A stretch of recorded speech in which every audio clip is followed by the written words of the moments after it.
Départ de Saint-Malo. Paysage magnifique.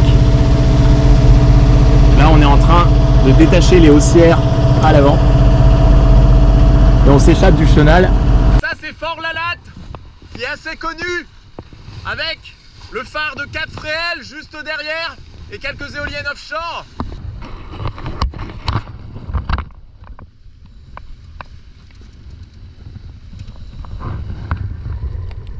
Côte de granit rose sur l'île de Bréa, qui porte mal son nom parce qu'en fait c'est une myriade de petites îles. Nous parvenons à nous amarrer au mouillage de la rade de Bréa avec un tirant d'eau de 1,90 m avant de contempler l'île.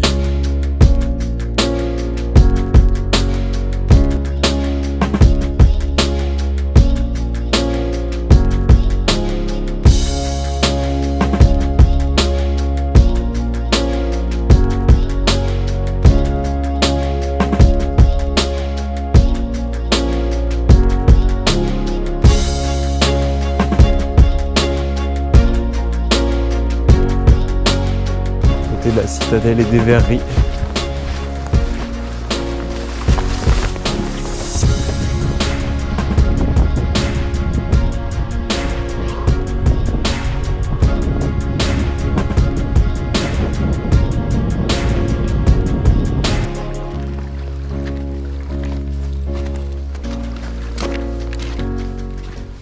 Ça c'est un vrai marin ça. C'est un mec qui se fait peur en pissant. C'est l'élite. À l'heure de la sieste, on passe les roches d'Ouvres. Principal danger entre Guernesey et la côte bretonne.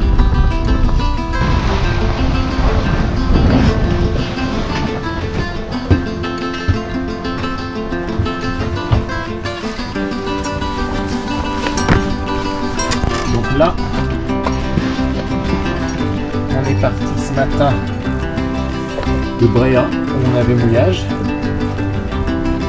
On s'est aventuré dans ces basses-là pour emprunter le chenal blanc entre les deux parties bleues, mais on n'a pas réussi avec le vent, donc on a contourné. On a rencontré le premier plateau de Barnwick et ensuite le plateau des roches d'Ouvres que je vous ai montré. On se trouve là actuellement et de l'autre côté, Guernesey, notre objectif. À plus de 40 000 des côtes françaises, vous vous trouvez dans les eaux britanniques. Il vous faudra hisser le pavillon jaune, ici, mais aussi faire une déclaration de douane à votre arrivée et avoir en votre possession le certificat restreint de radiotéléphonie. Mais cela ne fonctionne que jusqu'en septembre 2025. Dès lors, il faudra un passeport et un visa. Notre vitesse actuelle de 7 nœuds est due à la vitesse du vent, mais on peut y ajouter également la force du courant de 2 à 4 nœuds dans la Manche, voire 10 nœuds en morte eau.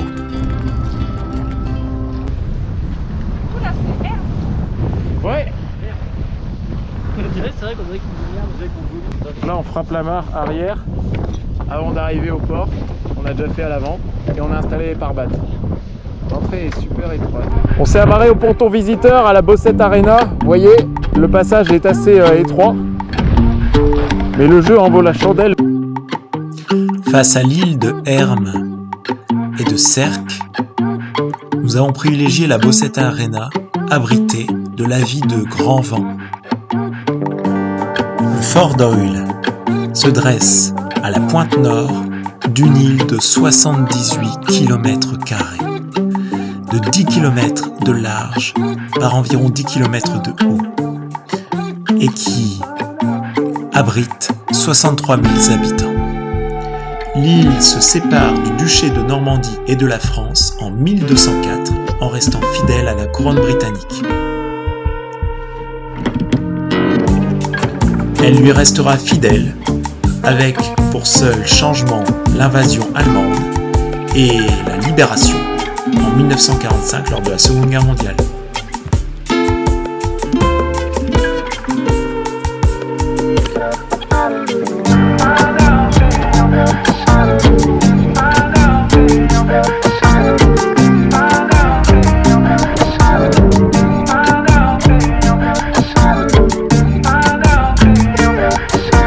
Victor Hugo, dont on verra la maison un peu plus tard. Et ici nous sommes à Candy Garden, endroit réputé de Gennersheim, et en face la mer de Saint-Petersburg, tourmentée par des vents à plus de 80 km/h, 40 nœuds ce soir. Les Anglais ont construit la tour Victoria en hommage à la reine qui a foulé le port de Saint-Peter, et je trouve que cette tour est canon.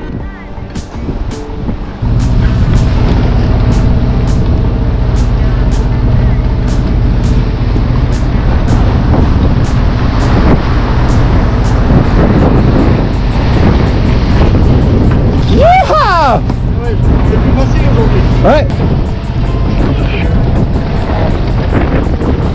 Tu vois l'œillet ou pas, Richard? Quel œillet? Dans lequel on va passer la corde. Quel? On n'est pas trop haut. C'est celui en dessous. On va voir encore. Tire encore un peu, Sony. Voilà, c'est bon, je le vois. Ok, on va passer la corde. Attends, parce que du coup, encore que je descende de tenir Te casse pas la gueule, hein, Richou. Je sais pas si c'est ce... Putain,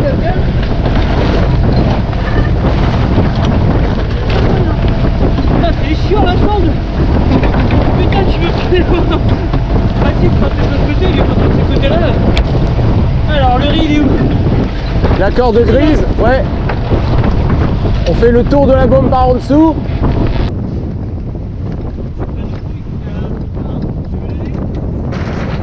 C'est quoi ça? Je sais pas si ça se voit bien, mais au large, c'est Alderney, dans cette mer bien formée. Voilà, c'est la vague dont je parlais.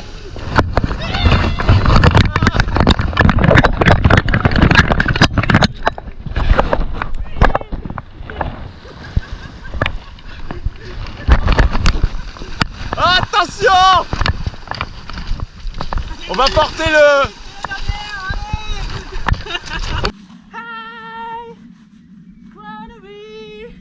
From the chandelier.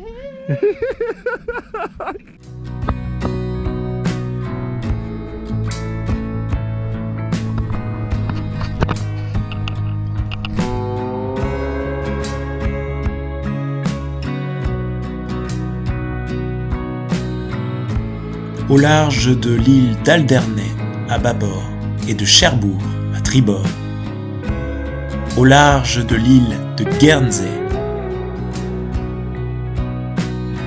au large de l'île d'Herm,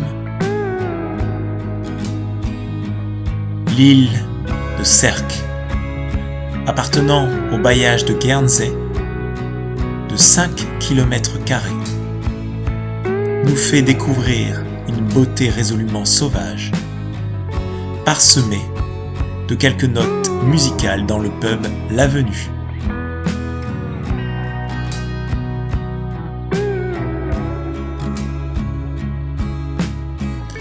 Le long de sa côte, nous trouvons un coin pittoresque appelé la Fenêtre dans la Roche.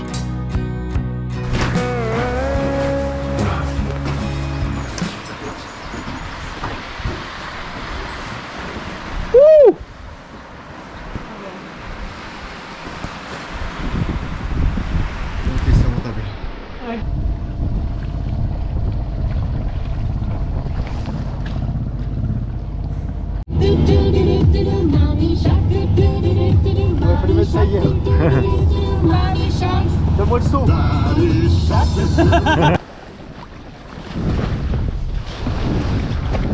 Il joue avec le bateau. Wow. Incroyable.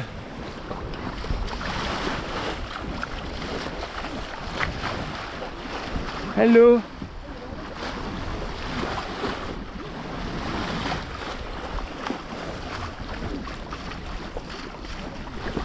Wow. Oh.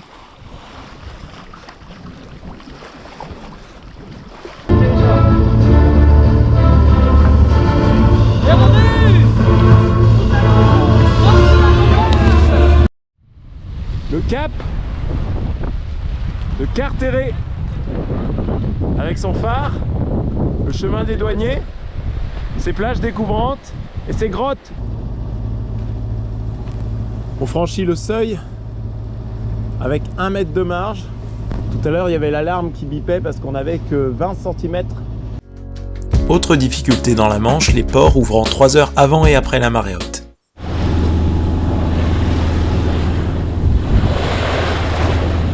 Ah, on voit Jersey au loin. Mais bon, les courants sont pas en notre faveur. Et le temps non plus. Donc, ce sera chaussée. Chaussée.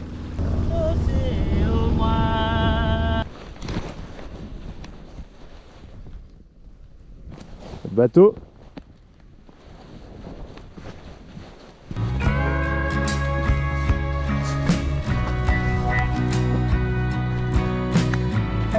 Le fort de l'île.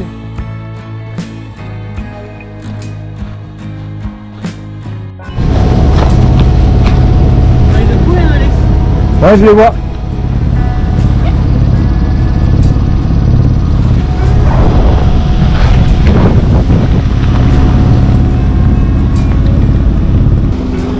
On rentre à Saint-Malo et une petite lueur rouge au loin. Le soleil qui se couche. Dans la brume et dans le noir, nous zigzaguons entre les différentes balises de danger isolées, pas tout éclairées, passant entre le fort national et les autres rochers, pour atteindre le port de Saint-Malo.